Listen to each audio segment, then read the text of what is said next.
What's going on, America? I'm the right-winged angel, Oliver Mack, and in this video, we got to talk about this trans woman inmate who sued the Minnesota Department of Corrections and won over $400,000 just because they were put in a men's prison.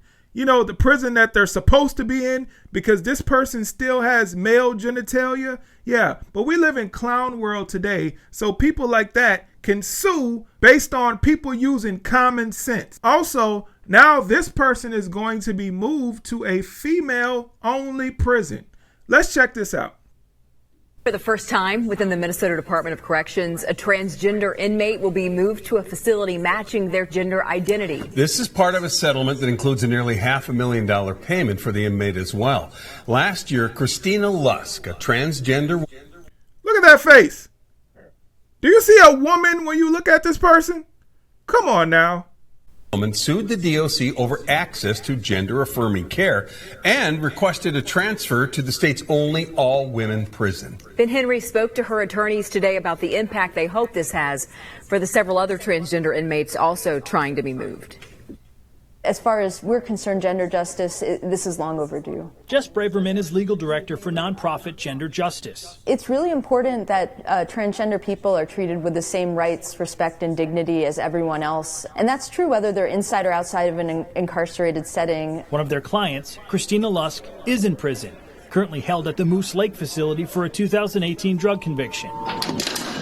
That will soon change. Next week, Lusk, who's identified as a transgender woman since 2008, will move south to the Shakopee Women's Only Prison.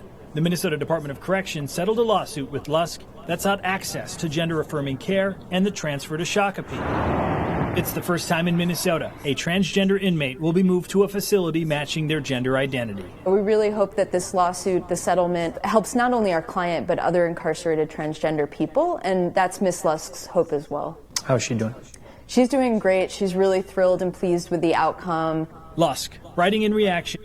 I just don't know where we're headed. I guess we're just headed for destruction, and there's just no stopping it. It feels like there's a comet coming to hit the earth, and there's nothing we can do about it. We just got to sit here and wait until Armageddon comes, because it seems like that's what we're headed for, because the fact that this person was able to sue and win against the Minnesota Department of Corrections because they were put in a men's prison because man is what this person is. So they put this person where they belonged and they got to sue for it, and they got a pretty big payout. Almost $500,000. Are you serious?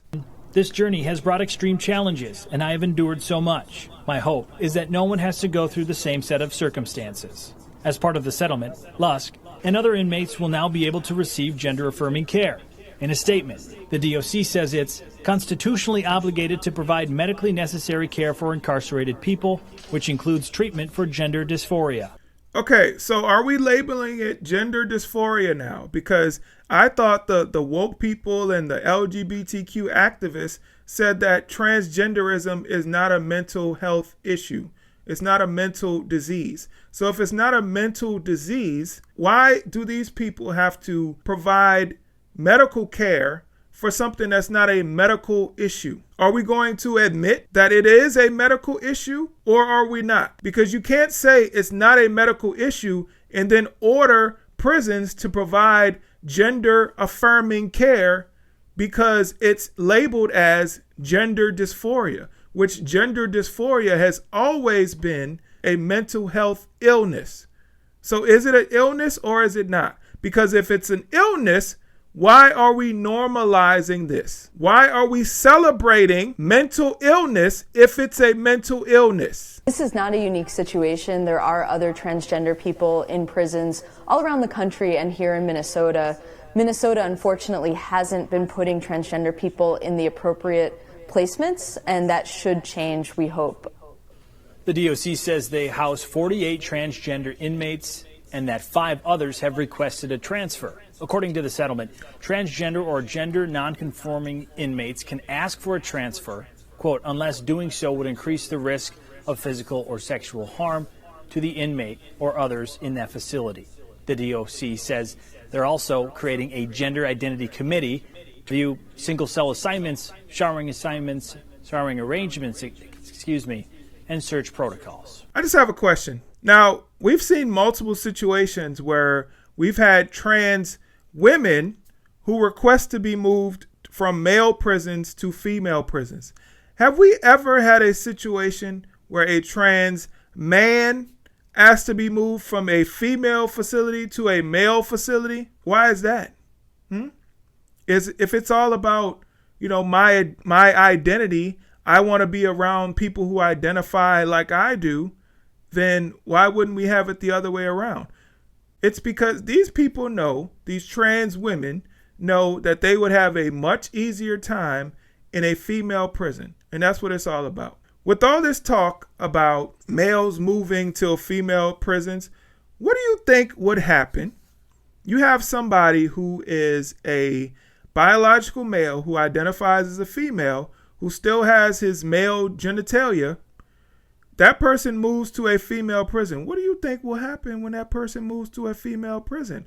Well, I'll tell you what will happen, because we actually have a story, and this was from a year or two ago, where a transgender prisoner gets 2 inmates pregnant in women's prison. So this person was moved to a women's facility from a male facility, and he got 2 women pregnant.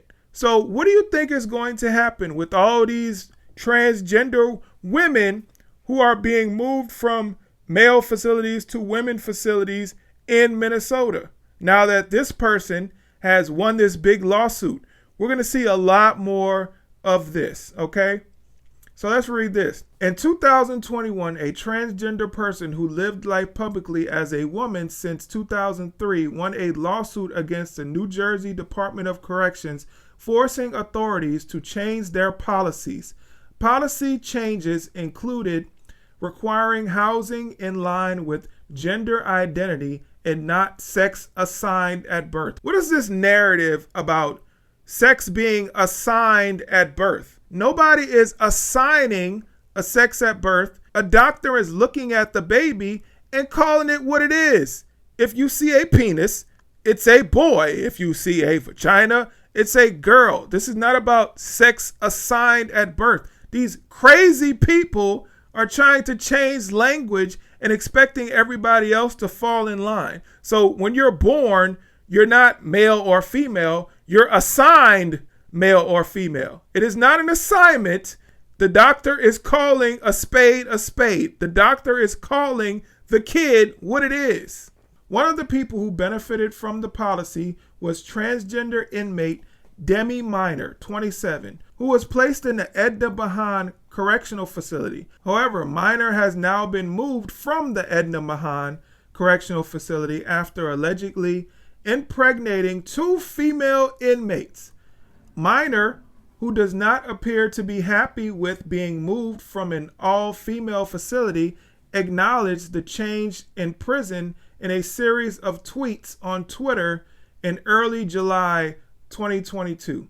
This week, I was moved from a female facility to a male facility. I mean, this type of hatred towards who I really am has to stop. But know this, I will never stop rising. Of course, and I'm sure your dangalang will never stop rising either, because if you're able to impregnate 2 females, how much of a transgender are you? How much gender dysphoria do you actually have if you can receive an erection by females and impregnate them? This stuff has to stop. I'm so serious. I get so sick and tired of seeing stories like this where people just bend over backwards for these type of people. Okay, we have lawsuits all over the place where people are actually winning a ton of money just for using common sense and logic. It is common sense for a biological male to be put in a prison with biological males. It is common sense for a biological female to be put in prisons with biological females. If you go the opposite way of common sense, then you're going to get female inmates who end up pregnant. Okay? And now the prison has to provide for these pregnant females. So we have, and how it works, y'all know biology, how biology works.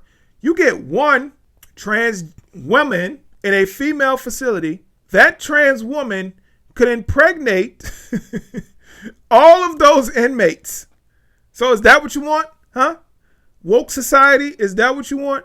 Do you want all these female prisoners in prison pregnant, and now we got all these babies that are being born in prison? Who's going to take care of these babies? Huh? Are you going to let the female prisoners out because they have children? Or are you going to put all these babies up for adoption? That's the problem that you're going to have with this type of thought process. So we got to stop this. This is insane. This is crazy that we're even allowing this stuff to happen in a civilized society. I mean, a society that is in disorder, in disarray, or in decay may allow this stuff to happen, but not our strong country, the United States of America. We're not supposed to allow this stuff to happen. We're not supposed to be allowed to think like crazy people and just let this stuff slide. Let this stuff become normal. This is ridiculous, okay? And it needs to stop. Thank you so much for watching this video. Please hit the like button, share, comment, subscribe, all that good stuff. All right, I'll catch you guys in the next video. I'm out. Peace.